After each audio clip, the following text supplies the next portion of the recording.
एक सन्यासी अपनी यात्रा के दौरान एक शहर पहुंचे। उनकी गहरी बातों और तेजस्विता ने बाजार में हर किसी का ध्यान खींचा। वहां की नौटंकी में काम करने वाली सबसे प्रसिद्ध और सुंदर लड़की ने अपनी जिज्ञासा और अहंकार से उन्हें अपने कमरे में आमंत्रित किया।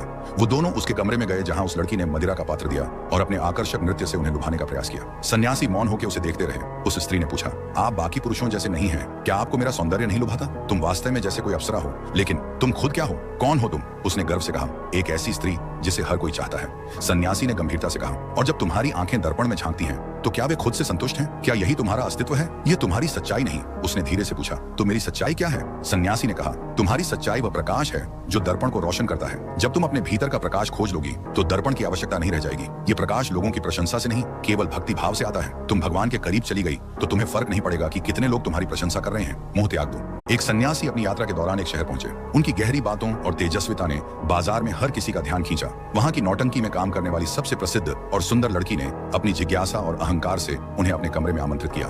वो दोनों उसके कमरे में गए जहां उस लड़की ने मदिरा का पात्र दिया और अपने आकर्षक नृत्य से उन्हें लुभाने का प्रयास किया। सन्यासी मौन होकर उसे देखते रहे। उस स्त्री ने पूछा, आप बाकी पुरुषों जैसे नहीं हैं, क्या आपको मेरा सौंदर्य नहीं लुभाता? तुम वास्तव में जैसे कोई अप्सरा हो, लेकिन तुम खुद क्या हो? कौन हो तुम? उसने गर्व से कहा, एक ऐसी स्त्री जिसे हर कोई चाहता है। सन्यासी ने गंभीरता से कहा, और जब तुम्हारी आंखें दर्पण में झांकती हैं, तो क्या वे खुद से संतुष्ट हैं? क्या यही तुम्हारा अस्तित्व है? ये तुम्हारी सच्चाई नहीं। उसने धीरे से पूछा, तो मेरी सच्चाई क्या है? सन्यासी ने कहा, तुम्हारी सच्चाई वह प्रकाश है जो दर्पण को रोशन करता है। जब तुम अपने भीतर का प्रकाश खोज लोगी, तो दर्पण की आवश्यकता नहीं रह जाएगी। ये प्रकाश लोगों की प्रशंसा से नहीं, केवल भक्ति भाव से आता है। तुम भगवान के करीब चली गई तो तुम्हें फर्क नहीं पड़ेगा कि कितने लोग तुम्हारी प्रशंसा कर रहे हैं। मोह त्याग दो।